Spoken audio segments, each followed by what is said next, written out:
Bienvenue pour cette exploration ciblée. Aujourd'hui, on se penche sur un support pédagogique bien précis. C'est le tome 2 de Habitat, Logement et Environnement. Ah oui, celui d'Adonis Éducation. Exactement. Pour les étudiants en deuxième année de BTS Économie sociale familiale, les SF.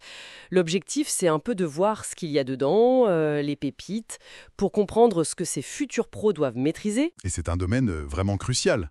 Ces techniciens ils vont conseiller sur la vie quotidienne, sur des choses très concrètes. C'est ça. Donc, comprendre l'habitat durable, les aides, les normes, c'est fondamental pour leur mission d'accompagnement, quoi. Allez, on commence. Chapitre 1, l'éco-conception. Le manuel, il insiste là-dessus, intégrer l'environnement dès la conception. On parle d'analyse du cycle de vie, l'ACV. Oui, l'ACV, c'est l'idée de regarder l'impact d'un produit, ici un bâtiment, sur toute sa vie. De l'extraction des matières premières jusqu'à sa démolition ou son recyclage. Et concrètement, ça veut dire quoi? Le livre donne des exemples. Ah oui, bien sûr. Il détaille l'usage de matériaux, disons, plus écologiques, le bois, par exemple, qui est renouvelable et stocke le carbone. D'accord. Il y a aussi les isolants végétaux, comme le chanvre, la ouate de cellulose, qui vient du papier recyclé, et même le béton recyclé pour limiter les déchets de chantier, en fait. Et pour que ce soit moins théorique, il y a une étude de cas Verdureville. Ça montre comment ça marche dans du logement social. Voilà. Et ce qui est vraiment intéressant, c'est comment le manuel relie ses choix de matériaux à la performance globale. C'est-à-dire? La durabilité, l'efficacité énergétique, on pense aux maisons passives, à la VMC double flux qui récupère la chaleur, et puis le confort. Tout ça en réduisant l'empreinte écologique. C'est tout lié. Ok, je vois. Alors, chapitre 2, les normes et labels. Là, ça se corse un peu peut-être. Disons que c'est dense. Le support décortique bien les choses.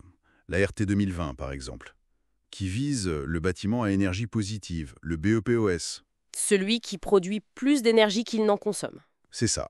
Mais il y a aussi les certifications, comme HQE, haute qualité environnementale, BREEAM, qui est une norme internationale, et bien sûr le label BBC, bâtiment basse consommation, qu'on connaît bien maintenant. Ça fait beaucoup d'acronymes. Comment le manuel aide à y voir clair? Alors justement, il utilise des outils pédagogiques, des études de cas concrètes, par exemple suivre une rénovation qui vise un certain label, et aussi des cartes mentales, ces schémas qui aident à visualiser et synthétiser l'info. Pratique ça? Oui, et le point clé, c'est que ces normes, ce n'est pas juste de la théorie, elles guident vraiment les projets, et surtout, elles ont un impact direct sur les aides financières qu'on peut obtenir. Justement, les aides. Le chapitre 3, c'est ça? Aide et accès au logement. Le manuel doit couvrir les dispositifs essentiels, j'imagine. Absolument. Les aides financières comme les APL, bien sûr, mais aussi les aides de l'ANA pour la rénovation énergétique, qui sont très importantes en ce moment. Oui. Il aborde aussi des sujets comme la prévention des expulsions ou l'adaptation des logements pour les personnes à mobilité réduite, les PMR. C'est très complet. Mais tout ça évolue tellement vite. Comment on reste à jour? C'est une excellente question, et le manuel y répond avec un chapitre sur la veille scientifique et technologique. Ah, intéressant. Oui. Il explique comment faire en fait. Choisir les bonnes sources, utiliser des outils comme les flux RSS ou des bases de données comme Google Scholar pour suivre les avancées techniques et les changements de réglementation.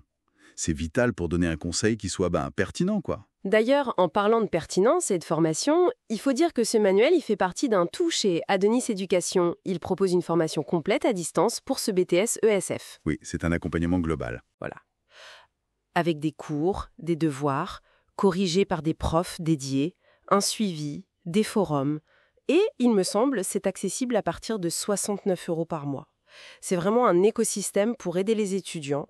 Ce manuel, c'est une pièce de cet ensemble. On voit bien la logique, oui. Un contenu pointu comme celui du livre demande un cadre pour être bien assimilé. Donc, pour résumer, ce manuel tome 2, c'est une vraie boîte à outils. Dense, pratique et vraiment axée sur les défis concrets de l'habitat d'aujourd'hui. La durabilité, l'accès au logement, le respect des normes. Tout à fait. Et pour ceux que ça intéresse, l'ouvrage est inclus dans la formation Adonis, mais il est aussi disponible seul sur le site lalib.fr. Bon, et peut-être une petite question pour finir, une réflexion. Allons-y. Face à ces évolutions super rapides, des technologies, des règlements, comment le rôle de conseil du technicien ESF pourrait se transformer? Peut-être devenir encore plus proactif pour intégrer l'innovation, toujours au service du bien-être et de la durabilité dans l'habitat?